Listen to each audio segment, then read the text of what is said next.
Welcome to this Soho Photo speaker event. I'm Tom O'Connor. I'm the president of Soho Photo, and it's really delightful to have all of you here today. And I think this will be a very interesting event. Let me mention, if you don't know, our website, SohoPhoto.com, where you can find all of our current gallery shows. You will find our speakers' images for today on that site. And you may notice up in the upper right corner a donate button. We're always happy to have donations to keep these events open to the public. Let me mention also that while you're on that site, you might want to consider applying for membership to Soho Photo. And you can do that by checking our About listing and going down to find membership. We're always welcoming applications for members. It's my great pleasure now to welcome Ellen Jacob, one of our Soho Photo members who has been instrumental in getting today's speaker for us. Ellen, welcome. Tell us about today. With pleasure. I was actually, I'm thrilled to be here, and thank you so much, Michal, for coming all the way from Tel Aviv. It just gives me, it really warms my heart, and thank you everybody for coming. I was going to post Michal's bio in the chat so you could all see her accomplishments from the many and very private and public collections, such as the Met here in New York and the Sir Elton John collection. Because I wanted to take this moment that I have to say a few words about her work. But I was having difficulty getting it in the chat. So you can go to SohoPhoto.com, and her work is on our homepage, and you can link and see her bio, and I'll continue to work on this. I wanted to just say that I discovered Michal's work when her acclaimed monograph, Strangely Familiar, which I have right here, a signed copy, came out, and it was published by Aperture, and it was awarded PDN's Photo Annual Book Award. And I was haunted in a really good way by the intense, direct gaze of her subjects and the ethereal light that she uses. And I was fortunate enough to have one of her prints of a Ukrainian girl titled Alicia in a Golden Dress hanging on my wall for many, many years. Michal spent many years photographing in Ukraine, and given the current horrific war, Soho Photo, Brian Clamp, and myself are honored that Michal is able to zoom in and talk with us about her current body of work, photographing Ukrainian refugees staying with Polish families. I wanted to say that with her is Jasmine Harel of the Polish Institute in Tel Aviv. I wanted to give many thanks to their generous support and collaboration of this project. Give a special thanks to Katarzyna Jujorska, and please, I'm so sorry for my pronunciations, and Dorota Kawinka. And I also wanted to thank the Adam Michalak Institute in Poland. And then finally, a very special shout out to Brian Clamp of ClampArt, who represents Michal. And that's enough out of me, so take it away. Really, thank you for hosting me, and for it's an honor. And yeah, I'm going to speak about the latest body of work. And since I've been photographing a lot in the Ukraine, I felt that I need to, when the war started, I felt that that I owe these people, I felt that I need to go there and to take pictures of them and tell their story. And especially since there were so many photographers on the border, and taking pictures of people, but to me it looked like people in their grief, in their really lowest moment that they could imagine, I felt that I need to, to give them respect, and this is why this project was made in very, like we had no time. It was made in few days. We decided to go. I was in touch with the Polish Institute, with Jasmine, and we decided like in a few days that we need to go. And in a few days we wanted to, we approached families and try to find as many families as we could, and with from different levels of society. Also families of Polish people that were hosting the Ukrainian families. I'm also, for me, it's also very touching because I don't know if you know, but my father is a Holocaust survivor, and he is from the border of Poland and Ukraine. And for me, it seems like history is repeating herself. And I felt like this time I'm on the other side, like instead of being like I felt that it's the same story, especially when my father looked at those images from the, from the news.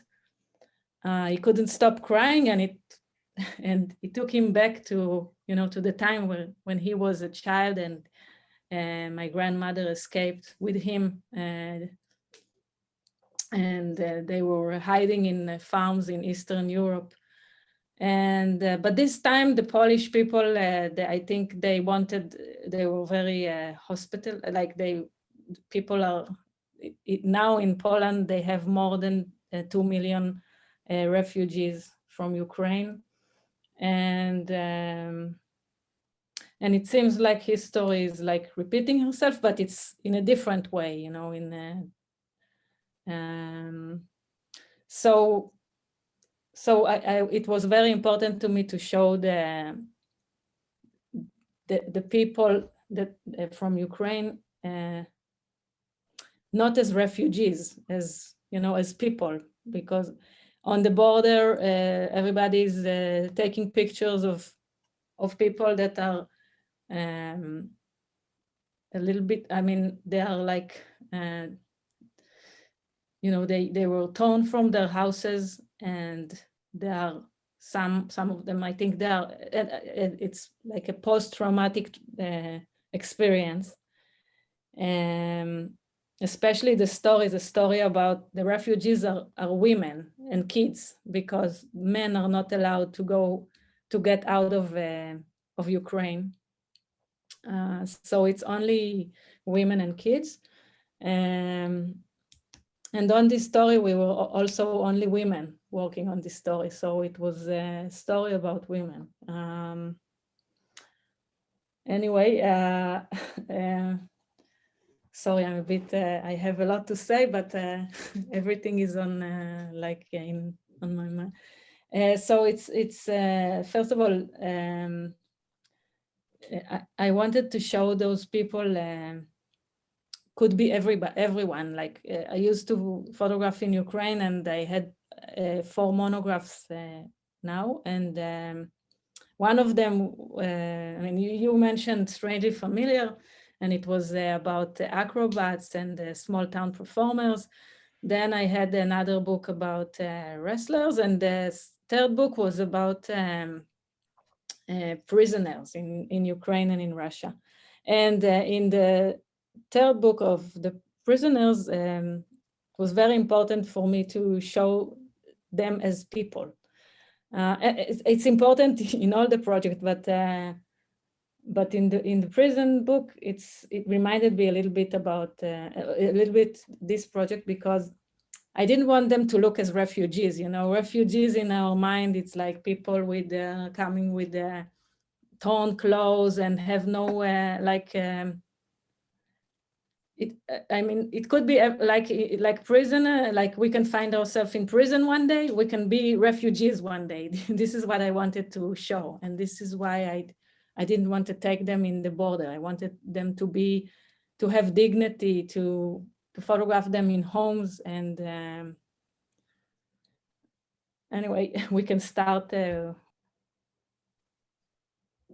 Okay, so the first photograph is Olga and Olena. Olga is the mother, Olena is the daughter, and actually the little baby, her name is Nadia, which is hope in English. And the story of Olga is that she is herself a gynecologist.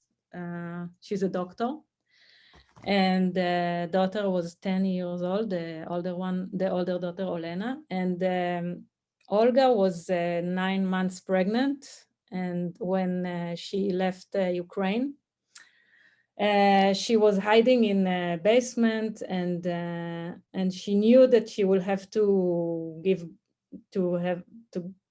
birth in a basement. So she thought it's going to be a very bad experience, and she decided that she's going to escape. So what do you do when you need to escape?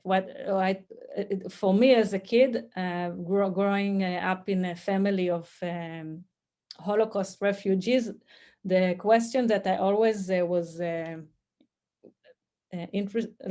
was always asking myself the question: what would you take in a suitcase when you need to escape in no time? So Olga said that she took a little bit of clothes. She took because she's a gynecologist, she took medicine, stuff to, for she thought she might give birth on the way. So she took I don't know how you call it, sanitarian stuff, and all things that if she will have to give birth on the way. And on the way, she and her husband, the husband, took them in the car. Olena, the girl, the 10-year-old girl, they hide her in the car, and they put a lot of clothes on her. On the way, they heard bombing and snipers, and they went on the first train that they saw, and they didn't know where the train was going. She was going on a small town next to Kiev, and from there they took another train, and they took a few trains. It was a horrible way, and until they got to Lviv, and from there they were volunteers from Poland took them to Poland, and from there to Kiev, to Warsaw, and because she was 9 months, a family of a guy from one of the volunteers saw her, and his wife was a doctor as well, and they took her to their home. And a few days later, she gave birth in a hospital in Poland. And when we came to take her picture, the baby was 7 days, and Olga seemed a little bit overwhelmed from this experience. I think she was also a little bit of I don't know if I should, a little bit. She wanted to. It was very important for her to tell the story for all of them. And when she told the story, she actually, when she's telling this, she was telling us the story, and the girl, the 10-year-old girl, told us that she was actually the grown up in the story, because on the way when they got bombed, the kid was trying to tell the mom that it's nothing, everything is good, everything is going to be good. It's very interesting to see that sometimes kids take grown up roles instead of the parents. And anyway, Olga was very emotional, and she didn't want me to take a picture of the baby's face because she thought it's going to bring bad luck before baptizing her. They believe that the baby should be baptizing. And for me, it was I wanted to start with this picture because for me it's like it's like I couldn't think of myself in the same situation. It's such a strong situation, to take. Anyway, the father stayed back in Ukraine. So this was the first picture that I wanted to start with. It was also in. It was in two. It was published. The story was published also in the Financial Times, and in Israel it was published in a newspaper in Israel, Haaretz. It's the name of the newspaper. Anyway, we can move to the next. Yeah, and the next image that I wanted to talk about is the name of the picture is Vitali and Vadim. They are twin brothers. Both they are 16, and it's interesting to talk about this image because it seems like for me, when you look at this image and you don't know that they are refugees, it could be like a campaign for Adidas, like it could be a fashion shoot. And okay, first I will tell the story of those kids. They were 16, and they heard from a friend that that is going to escape to Poland, that people are very nice there. So they left their house, they left the parents, they have an old brother, and they just went on they took two buses, and then they they crossed the border, and they did it just, they just took two bags and did it, and they were wearing those clothes. And I think, and when we spoke to their host, they told us that this is what they wear all the time. I think for me, I think it's makes them like they feel very like very comfortable in those clothes. And I think clothes is also a way to that we, like I said before, we are used to, as we think of refugees, we are used to, we have in our mind an image of refugees with torn clothes and very, not really, like, doesn't really seem to care about how they look. But here it's, again, it's like, it could be everybody. Those boys are, Instagram boys. They are like, they are on TikTok. They are 16, they are teenagers. And one day they had to escape their home. And I think they want to look good and feel comfortable. This is why, and they care about how they look. So it's like a dissonance, because it could be a fashion shoot, but it's refugees. So I think the experience is also makes it even stronger for me.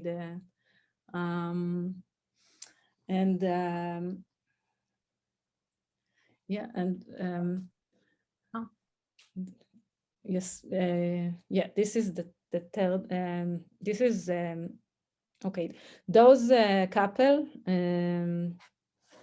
those two couples, they are like they live in a very big house. I want to remember their name. I think the guy name is Sebastian, and the mother is Yasmin. Are you there? Yeah, I'm here. Do you remember that? Maybe you can help me with a little bit with the, or maybe. I can help Carolina. Yeah. Carolina. Okay.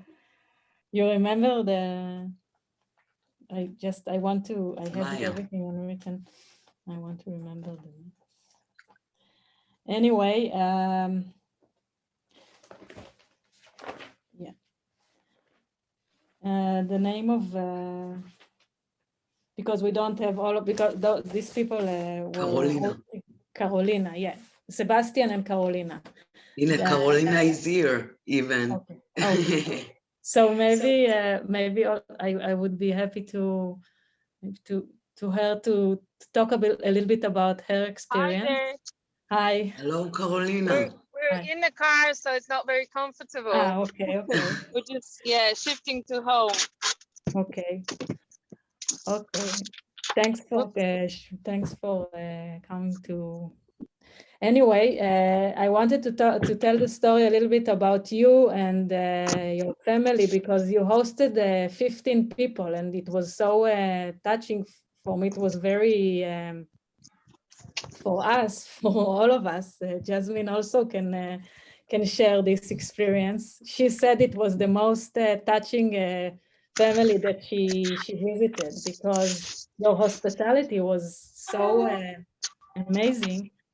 And yeah, and everything, and even though you hosted 15 people, and I don't know, correct me if I'm wrong, how many families? I think okay. So we were because we have changed the families. Some have actually managed to go back to Lviv now, and we've invited a new family. So that 19 people. So, Wow. but that's myself and my family. We're 4 people, and then it's Sebastian's cousins. And Sergei doesn't really count as a refugee because he was here before the war. It's just that he's not able to come back. So I think about 11 people were the refugees. Wow. So anyway, it was, can you, I remember your husband, Sebastian, telling us that you are used to it because you used to have a guest house and also hostel, and also you did like what is called how you call it? Hold on, I have to move away from the noise because we just came back home. Hold on a second. I'm just gonna go upstairs. Okay. Yeah, so we've always had lots of people in our house, so it's nothing new. Oh, okay. I'm looking for a quiet spot in the house, and it seems all the rooms are taken. Okay. So for us, it was a really amazing experience to see how everybody is, getting along, and like cooking together, and you hosting so many families. It was amazing. I couldn't, like, really. So I think this picture can say this, that tell the story, because everybody is in the in the kitchen preparing for lunch. And also what was very touching for us, that you insisted on us and the team staying for lunch, which was, I was thinking of how come you also invite us when you have to feed so many people. Really, it's yeah, that was spontaneous, but I'm glad you stayed and we could share some food with you. That was nice. Thank you. Okay. Anyway, this is your daughter with her rabbit. Yeah, with Yaja. Yeah. Yeah. Okay. That's the female rabbit. Okay. Jasmine, you want to say something? Yeah. This is also a very. Can you remind the name? Yeah. Oh, the name is here. Olga and Kirilo. Yes. Yeah. Olga and Kirill. Anyway, the story of Olga. Are they still with you or not? Yeah, they're still with us. Yes. Okay. And they, Olga's parents are with us as well. Okay. So the story of Olga was also very touching for me, because she said that when they came to to Poland. She had no clothes, and she picked, this is what I remember, she picked two blue shirts because they both have blue eyes. Oh, So this picture is also telling the story of in terms of you know, of colors, and again the fact that they are refugees, but you know, they are, I think you gave them a lot of dignity, a lot of respect, and anyway, it's a touching experience. Just a second.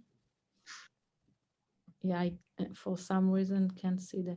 It's Okay. Anastasia. Yeah, Anastasia. This was another picture of she was a gymnastic, and she escaped with her mother, and they were staying with a very small apartment, and anyway, she had like a very promising career as a gymnastic, and because the apartment was very small, we went to the lake, and we took a picture of her and the mother. I think, I don't know if I also have the next image of her. No, it's a different one. The story of this girl is also interesting. It was the first house that we visited, and Maya is here also. It's yeah, important Maya to can say. tell us a little bit about. Are they still with you, Maya? Hello. Hello. Hi. Hello. Yes. Yes, Anastasia and Sonia are still with us, Okay. but in a few days they're moving. I don't know, to the Germany probably. Mm-hmm. They found a new place to live. Okay, and can you tell us a bit? I mean, this is the first house that the first apartment that we visited, and it was very, the experience was very strong because Sonia, the first word that she came to Jasmine and she hugged her and she told her in Russian, Papa Doma, which means Papa stayed home. And she's only 2 years old. And when I told Jasmine that this is what she said, it was so, really, it was so, you know, this tells the whole story. 2 years old tells the whole story of this war. It's like, I think it's about the women and the kids. So I don't, can you tell us a little bit from your experience? We are a family of 4, me, my husband, my son, and my daughter. And we host in our home Anastasia and Sonia. They are from Dnipropetrovsk.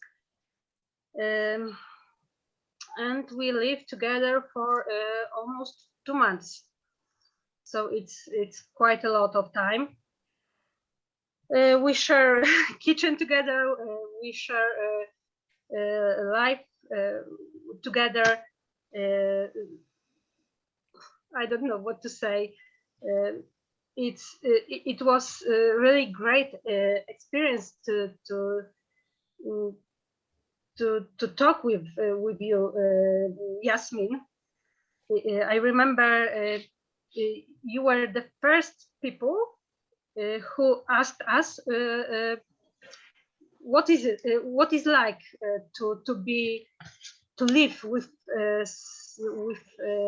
someone new. And I remember I cried because it's such an overwhelming experience to live with girls who are escaping from such a horror, and it was it's hard experience. Yeah, but also very, it's very, like, I can't imagine, you know, you living in like a small apartment and also sharing everything, and this is what a lot of families in Poland did, but it's really amazing that everybody, it's very, yeah, like everybody, people like you that open their homes, and also you moving, like you had to sleep, this is what you said, that everybody was sleeping in the same bed, like you sleeping with your kids, and they giving them the kids room, right? This is what you did, you gave them your Yes, kids. but as we said, it's something that it's something natural for us. When we see people in need, we have to help. And not only my family did this. Yes, a lot of families feel such responsibility, I guess. But I want to say that for me, all the people that we met, the kindness and responsibility that a lot of people in Poland took on the Ukraine family, it's not something that it's, you know, it's amazing to see it, because you really got family to your houses, took care of them in every aspect. And it was very, for me, it was very touching to understand it and to see it live. So it's, Yeah. we remember our Polish history when there was a World War II, and we have problems. We needed help, so we think about Ukrainians as a people in need, as we were back then. So we just have to help them, because when we needed help, we didn't get it, and we want to give them as much as we can. Thanks, and thanks for Thank you. thanks for talking and sharing your experience. Okay, let's move on to the next. So this is Natasha and Anastasia, which is the mother and of the gymnastic that we saw before. It's like I said before, people are living their like have to escape life also, in like they have no time, and also it's, you know, they had jobs, they had like a promising future as a gymnastic, and now I don't know, I don't think they have a home even to go to. Yeah, let's see the next one. This is a picture of the two brothers, the Miroslav and Bogdan, and in the middle there is the boy, the Polish boy. I don't really know how exactly to pronounce his name. But anyway, it's in the, also they were hosting the Polish family were hosting three families in their apartment. And it's funny because when you look at this picture, you don't really know who's like who's. They look a little bit like family, you know, like it's. If you don't know the story, it could be three brothers sitting on a bed, on a bed. Let's move on to the next one. Bogdan is a 14-year-old boy, and he was escaping with his mother and grandmother. And for me, it was, you know, was touching again, because he was at the same age as my oldest daughter, so was also thinking of her. And yeah. Let's go on to the next one. No, it's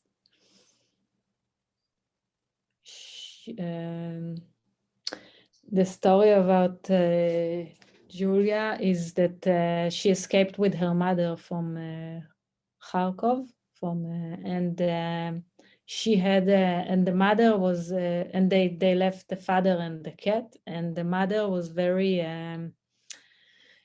she wanted to go home, although Julie's sister is living she's living in New York actually, and she's trying to help them, and she wants them to come to New York and help them finding a visa or something that they can.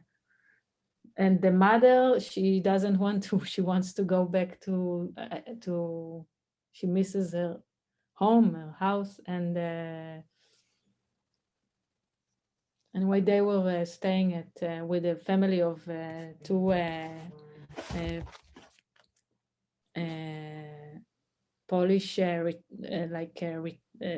people that are at their I think they are retired at their around 70 or like all people, all ranges of people open their hearts and their apartments. We can move on to the next one. And it's Margarita escaped with her mother. She came to, and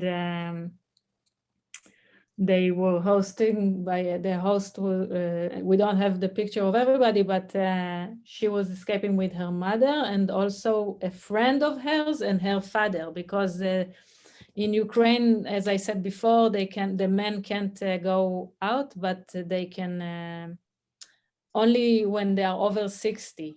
So anyway, I took a picture of Margarita and it's funny because she reminded me of my youngest daughter, and she had this she looked she like, again, it's like the book of the prisoners when I took pictures of prisoners, and I thought, okay, this could be me, this could be my daughter, this could be my, like I was looking at, I'm looking at these people and I'm thinking it could be us. This is what I'm thinking. It's not refugees, it's a story about everybody. It's a story about waking up one day and realizing that you have to leave your house and you have to escape and you have to, to move to a different country and to live with different people, and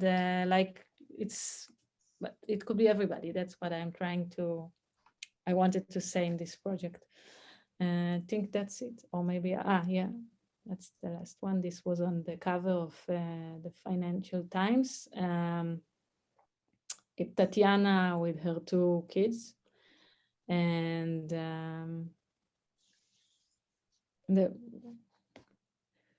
also, there's not much to say. I mean, it's the same story. Yasmin, you want to say something? I want to say that it was very unique production, because usually we really did it very, very fast. Like we need to find families in 2 days or something like this. We didn't know what we are going to see. We didn't know how people will react. Also, Michal is using Asemblatt, which is more, she's not using a digital camera, so in production-wise, it was harder to arrange everything, and for me, it's really special project. And as you said in the beginning, it was a collaboration of Adam Mickiewicz Institute in Poland and the Polish Institute in Tel Aviv. And I want to say thanks again to Katarzyna, which the head of the Polish Institute in Tel Aviv, and Dorota from Adam Mickiewicz Institute, because it's really something that made with their help, and was very complicated to produce it. And also, I want to say thanks to all those families that it was really unique experience and once in a lifetime even, you know, to see all those people that got to their house and deals with very complicated situation. Also, the people that got the families and the families by themselves. And it's very important that people will, you know those stories and understand the situation. And yeah, that's. Thank you so much. I'm going to stop sharing the pictures now, and Tom can see if some people have any questions or comments that they want to make. Yes, thank you. It's heartbreaking. At this point in speaker series events, I usually have a number of questions about what kind of cameras you used and what kind of lights, and I don't. I don't because I don't think anybody cares what kind of lights you use. The images are so evocative and so shows so much humanity. That's the important point of these images. It really doesn't matter how they were made. I'm kind of at a loss for words. They're both, the images are art. They're very beautifully done, but they're also so human. It's just a wonderful body of work.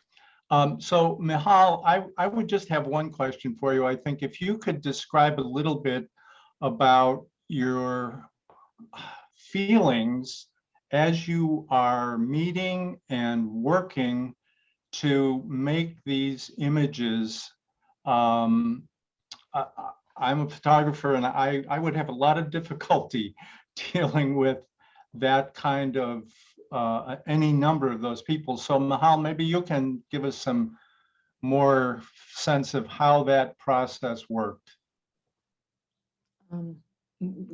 When you ask when you saying process, which process exactly? Well, I mean the actual, not the hardware, but the process in your heart. How did you deal with Yeah. working with these people? It's really something. I mean, Yasmin and I were just talking about it because it's I mean, we also when we were actually like a little bit of a delegation. It was Jasmine, Shani, which was the reporter, me as the photographer, and the translator and an assistant. So when we all got into the houses, immediately the first thing that they wanted to do is, I think both families, the Polish and the Ukrainian, wanted to talk. They wanted to share. They wanted to tell us the experience that they are, you know, that they are having, and what they had, the experience that they had, and like it was very important for them to talk. So Shani was doing the interview, and myself, I was taking the pictures, and for me, taking the pictures is very quiet. You know, we hear the stories in our back of, like we hear the stories, and the stories are very, it's terrible, it's terrible stories. And for me, it's like I said before, it takes me back to the Holocaust, to the stories of my father, of him escaping with my grandmother, of the, like, it's heartbreaking. But when I'm taking the pictures, it's very quiet. They actually, they already talked, or sometimes they talk before, and the sets are very quiet, and Jasmine and Shani, they were crying during the sessions when we, and me, it was funny. They cried on the set. I cried on the like after, and on the airport when we went to the airport. I remember, like, trying to digest all those experiences, and it's very hard. And especially when you get older, I think it's becoming even harder, because I have kids, and because I'm thinking about it makes us think about our life, and how fragile it is, and how everything is, it's so, like, it's a difficult experience. Yes. I can say but I think because the set is very quiet, I think everybody is getting like, it's always like this. My sets are very quiet. There's not a lot of talking. I think it's something more, how do you say? It's like more, like Meditative. yeah, Meditation. meditation. And it's funny, the assistant that were with me, he didn't know me, and he was asking, when I saw your pictures before, I thought that you have a lot of conversation with the people. And I found out that everything is very quiet. And it's interesting because you don't have to speak a lot. Sometimes it's just, but anyway, the experience was very difficult, I can say. I think the images speak. You don't need to say anything. They're really remarkable, and it's such an anecdote to what we see on the front pages of every website now. It kind of reaffirms our sense of a good humanity. It's terrific work. I don't have anything else. I'm kind of at a loss. So Ellen, would you like to wrap up first? There's a couple of, number one, you said you cried in the airport. I'm crying now. I was, and words which don't usually fail me right now, because I just found, listening to all of you together, the whole team, the people from, and I wish my Polish was better, but the Polish Institute, and Maja, and you're giving up your house, and Jasmine just speaking about it, and Kartian, it was overwhelming to me to hear you all talking together, and to hear the beauty of your ability to talk and to create with each other. And then the images, which were so beautifully crafted, that I felt like I was right into the soul of the people I was looking at. And then I had to remember, you said you didn't want them to look like refugees. Then I had to remember that these people have no home anymore, and they have to rebuild their entire lives. And it just became overwhelming to me. And so I thank you for that, because as somebody said, as Fruma said in the chat, we get to see the souls, which is so different than, as Tom was saying, than the imagery that we're seeing every day from the battlefield, which is also important, and from people, on the trains. So I really thank you for all of you for opening up your hearts to be able to go and to do this work. I'm hesitant to ask if there are comments, because I just feel like somehow we got muted. I feel like I just want to end with this overwhelming emotion that I'm feeling. So if anybody, I don't want to cut anybody off who had a real desire to say something. But I can't thank you guys enough for all, you know, being willing to share your hearts, your souls, and your homes, and, you know, the practicality. So I think Ellen has her, did you have your hand up, Ellen? No, okay. I actually remembered in one picture, which I wanted to also, this one I can show. It's also interesting because it's in the middle, there is Dennis, the Ukrainian boy, and two brother and sister. And the reason that I wanted to talk about this image is because it was the apartment was used to be the Jewish ghetto, Warsaw, and they lived on the remains of the ghetto. So again, the history repeating herself. For me, it was also very terrifying experience. Yeah, just terrifying. Yeah. Again, I'm going to let everybody on. Yeah, you can all unmute yourselves. I just want to say thank you so much. And there's Masha's child.